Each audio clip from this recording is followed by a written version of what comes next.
모세가 나가서 여호와의 말씀을 백성에게 알리고 백성의 장로 70인을 모아 장막에 둘러 세우매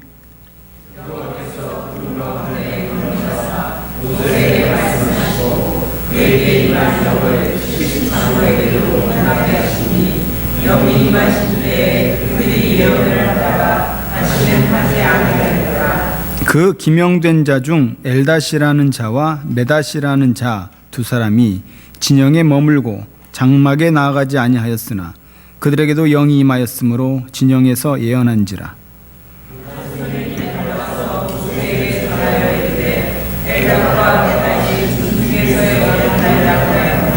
택한 자 중 한 사람 곧 모세를 섬기는 눈의 아들 여호수아가 말하여 이르되 내 주 모세여 그들을 말리소서.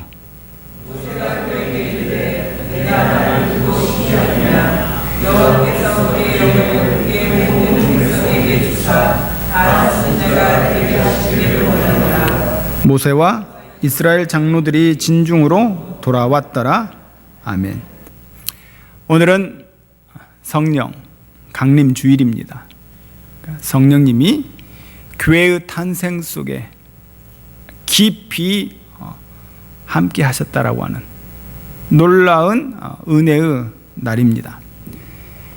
예수님께서 부활하시고 40일 동안 지상에서 사역하시다가 승천하시기 직전에 저에게 하신 말씀은 우리는 기억합니다.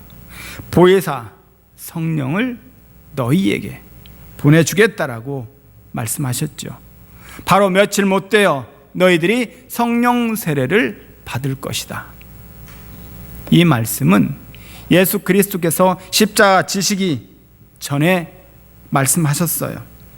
내가 너희에게 보혜사 성령을 보내주겠다. 요한복음 14장 18절에 내가 너희를 고아와 같이 버려두지 아니하고 너에게 오리라. 주님은 승천하시기 직전에 다시 한번 그 약속을 새롭게 하신 것입니다. 오늘은 성령 강림절, 즉 6월절 7주가 지나고 49일 다음 날 바로 오늘을 오순절로 우리 교회는 성령 강림절이라 하여 지키고 있습니다. 과연 우리는 성령 강림 주일을 통해서 한껏 기대에 부풀려 있어요. 성령 하나님이 강림하시어 우리에게 어떤 일이 벌어졌는지, 무엇을 기대하고 있습니까? 성령께서 우리에게 임하시면 어떤 역사가 일어나는지 오늘의 본문이 우리에게 답하고 있습니다. 먼저 성령 하나님이 누구신지 많은 신학자들과 목사님들이 어떻게 그를 소개하는지 한번 보겠습니다. 성자 어거스틴은 성령은 성부와 성자에 비해 열등하지 않다. 그는 성부, 성자와 동일하시며 함께 영원하시다. 루터는 성령은 참되시고 변함이 없으시며 성부 하나님 및 성자 하나님과 더불어 한 하나님이시다. R.A. 토레이 목사님은 세상에서 365일 동안 있는 것보다 성령 안에서 24시간 있는 것이 더 낫다. 빌리 그레이엄 목사님은 나에게 하나님의 영이 떠나가면 나는 고기 한 덩어리에 불과하다. 이상의 말들을 종합해 볼 때 우리가 성령님의 도우심이 없이는 아무것도 할 수 없음을 인식할 수 있습니다. 오늘 본문에는 하나님께서 이스라엘의 70인 장로들에게 하나님의 영을 허락하시어 그들에게 사명을 주시는 장면이 나타나 있습니다. 오늘 본문에서 우리에게 주어진 그 사명을 감당하려면 성령님의 인도하심을 받아야 한다라는 사실을 깨닫게 되는 거죠. 하나님께서는 오직 하나님의 영이 임하셨을 때 우리는 그 사명을 감당할 수 있습니다. 모세가 과중한 일로 혼자서 도저히 책임을 감당하지 못하겠다라는 그 탄원을 들으시고 하나님께서 모세가 선택한 70인 장로들에게 하나님의 영을 허락하시어 지도자로 세우시는 장면입니다. 하나님은 70인의 장로들에게 하나님의 영을 부어주심으로 그들을 지도자로 세우셨어요. 우리는 여기에서 하나님의 일꾼의 제일 첫 번째 되는 조건은 바로 성령 충만함을 입는 것입니다. 하나님께서는 모세에게 임한 신을 그들에게도 허락해 주셨어요. 이것은 무엇을 뜻하느냐? 신적인 위임을 말하는 것입니다. 이제 70인 장로들이 모세와 동일하게 소명을 받아 백성들의 짐을 나누어 질 수 있는 거죠.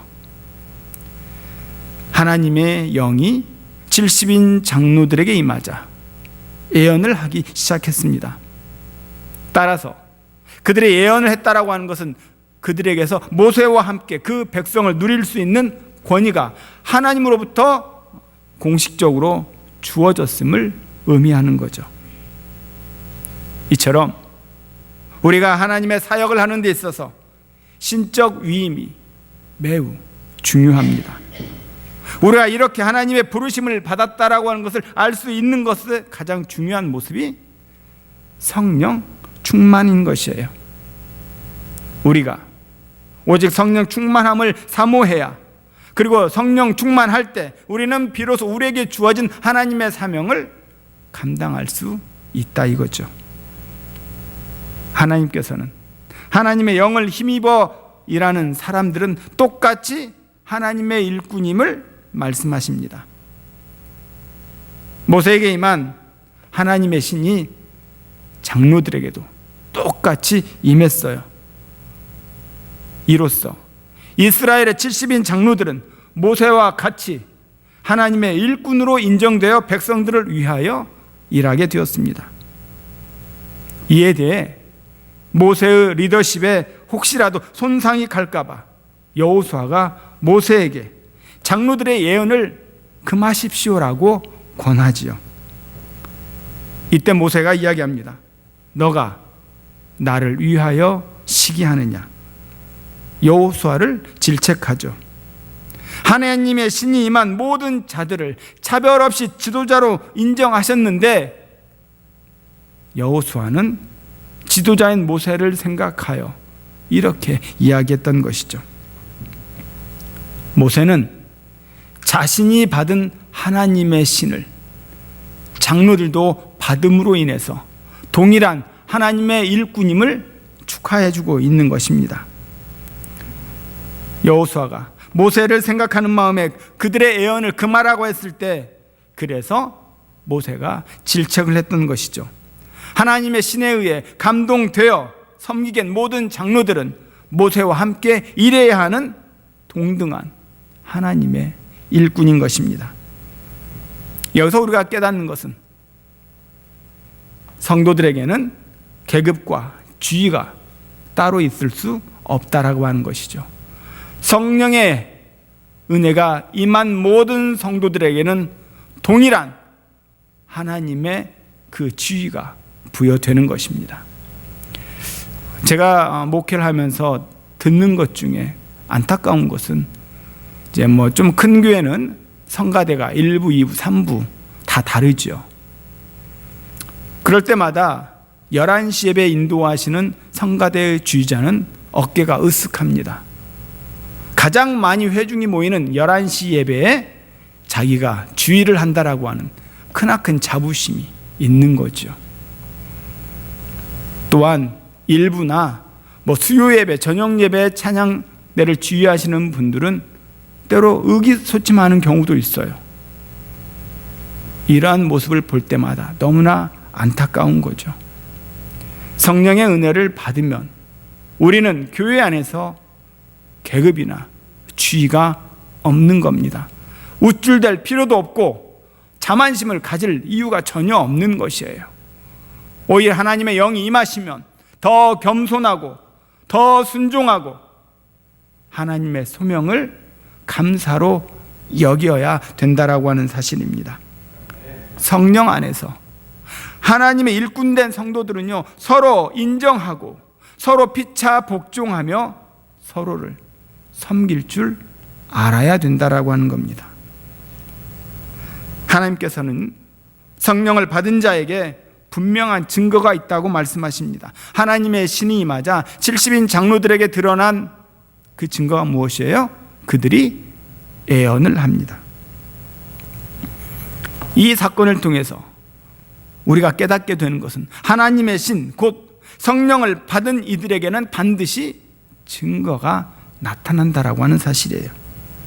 이처럼 예언을 하거나 방언을 하거나 혹은 지혜롭게 말씀을 전하는 등의 은사, 이게 결국 성령의 임재의 증거입니다. 예수께서 부활하시고 승천하신 후 이 땅에 남겨진 제자들에게 성령이 임한 오순절 사건, 이러한 사실을 분명하게 보여주는 거죠. 오순절날 마가의 다락방에서 제자들이 성령의 은혜를 입자 각기 다른 말로 방언을 하기 시작합니다. 배움이 없던 갈릴리 어부 출신의 베드로가 지혜롭게 하나님의 말씀을 전하자 3,000명이 회개하고 돌아오는 역사가 있었던 거죠. 이처럼 성령 충만함을 받은 자들에게는 하늘의 증거가 나타나게 되어 있습니다. 분명한 사실은요, 성령을 받은 자들은 반드시 성령 그 받은 증거, 그것을 믿고 더욱더 하나님 앞에 겸손하게 쓰임을 받아야 되는 것입니다. 그 성령의 은사가 가시적인 것이든 보이지 않는 것이든 그 성령의 은사가 열매로 나타나야 된다 이거죠. 그래서 갈라디아서 5장 22절에 사랑과 희락과 자비와 화평과 오래 참음과 양선과 충성과 온유와 절제와 같은 성령의 열매가 맺어지는 것입니다. 이 성령의 열매는 인격적인 변화를 말씀하고 있는 것이죠. 과연 나에게는 성령의 은혜를 임하고 나서 인격적인 변화가 있었는지, 어제와 오늘과 또 다른 인격적인 변화로 하나님 앞에 나아가는지 우리는 물어야 될 줄로 압니다. 사도행전 1장에 예수께서 승천하기 직전에 제자들에게 지상 명령을 내리셨죠. 오직 너희에게 성령이 임하시면 너희가 권능을 받고 예루살렘과 온 유대와 사마리아와 땅끝까지 이르러 내 증인이 되리라. 여기서 증인의 삶을 예수님이 강조하고 있습니다. 성령을 받은 저희들은 바로 증인의 삶을 살아야 되는 거죠. 그런데 예루살렘과 유대와 사마리아와 순서를 정확하게 배열해 주죠. 여기서 가장 먼저 예루살렘 먼저 나왔을 거예요. 바로 여기서 예루살렘은 가정을 말하는 겁니다. 우리들의 가정이 더 어렵지요. 이것을 말해주기 위해서 예루살렘부터 사마리아로 확장이 되는 것이죠. 에베소서 5장에 보면 선교 현장을 더 정확하게 표현하고 있습니다. 그것이 가정이에요. 성령 충만의 첫 번째 현장은 가정입니다. 성령 충만한 자가 가정에서의 올바른 처신을 하지 못한다면 그 자는 성령 충만함을 정말 제대로 받았는지 묻지 않을 수가 없는 거죠. 중요한 삶의 첫 번째 현장은 가정이라고 하는 사실이에요. 5월은 가정의 달입니다. 이 가정의 달을 맞아 좀 더 우리 성령 충만에 대해서 구체적인 접근이 필요할 것 같아요. 에베소서 5장 18절을 보니까 이렇게 이야기합니다. 술 취하지 말라, 이는 방탕한 것이니 오직 성령으로 충만함을 받으라. 그리고 계속해서 이어져 나오는 사도 바울의 외침이 뭐예요? 아내들이여, 다음에 남편들아 이야기합니다. 즉 성령 충만함을 입은 증인된 삶의 첫 번째 현장은 가정이라고 하는 것이에요. 여기에서 바울의 그 의도가 담겨져 있는 거죠. 그런데 가정이라고 하는 삶의 현장을 이야기하면서 왜 술을 매치를 시켰을까? 그냥 성령 충만함을 받으라라고 이야기하면 되는데 왜 술 취하지 말라, 이는 방탕한 것이니, 왜 이것을 언급했냐 이거죠. 좀 더 우리 성도들에게 더 깊이 있고 더 실감나게 말씀해 주기 위한 바울의 의도가 있는 겁니다. 여서 취하라, 그리고 성령 충만함을 받으라. 취하라와 충만함은 똑같은 어근에서 출발한 겁니다. 뿌리가 같다라고 하는 것이죠. 우리가 술을 마시면 어떻게 됩니까? 네, 보편적으로 중추신경을 마비시키죠. 안 드셔서 다들 모르시죠? 네, 술을 마시면 이렇게 됩니다. 술은 우리 중추신경을 자극하죠. 그래서 인사불성 되게 만들어 갑니다. 멀쩡한 사람도 술만 들으면 뭐가 된다? 개가 되죠. 그렇죠? 그래서 지나가는 나무를 잡고 이상스럽게 행동을 합니다. 자, 이상하게 술만 들어가면 개가 되는 거죠. 중추신경을 마비하는 거예요. 즉 술이 사람을 지배하는 겁니다. 그러면 성령 충만함을 받으라, 이 말은 무엇이에요? 성령 충만함을 받을 때에 그 성령님이 우리를 지배하신다라고 하는 것이에요. 성령이 우리를 지배하래 있을 때에 우리는 비로소 성령의 사람이 될 수 있다라고 하는 겁니다. 그래서 바울이 이 술 취하지 말라라고 예를 들어서 이야기하고 있는 것이죠. 술 취하지 말라, 이는 방탕한 것이니. 우리는 이 부분에 대해서 가볍게 여깁니다. 방탕, 이 단어를 들었을 때 그저 여자들 뒷공문이나 쫓아다니고 윤리적이고 도덕적인 그런 타락 정도만 생각하는데 그런 의미가 아니에요. 술 취하지 말라, 이는 방탕한 것이. 이 방탕은요, 그 뜻은 낭비요 허비입니다. 낭비하지 말라는 거죠. 자, 우리 한번 따라서 해봅시다. 술 취하지 말라, 이는 방탕한 것이니. 그런데 여기서 허비와 낭비로 한번 넣어볼까요? 술 취하지 말라, 이는 낭비니, 이는 허비니. 술을 마시면 낭비하는 겁니다. 술에 취하면 허비하는 것이에요.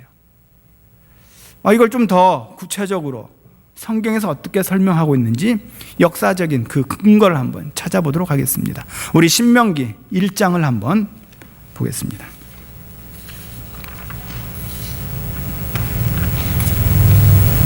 신명기 1장, 네. 창세기 다음에 있습니다. 네.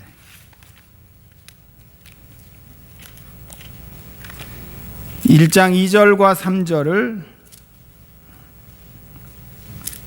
같이 읽겠습니다. 신명기 1장 2절 3절 같이 읽습니다. 호렙산에서 세일산을 지나 가데스 바네아까지 10하루 길이었더라. 40째 해 11째 달 그 달 첫째 날에 모세가 이스라엘 자손에게 여호와께서 그들을 위하여 자기에게 주신 명령을 다 알렸으나. 허비하는 것, 낭비하는 것, 이 본문에서 중요한 것을 우리가 발견을 합니다. 자, 여호와께서요, 자, 출애굽을 시켰죠. 그리고 나서 홍해를 건너자마자 가장 먼저 당도한 곳이 어디입니까? 호렙산이에요.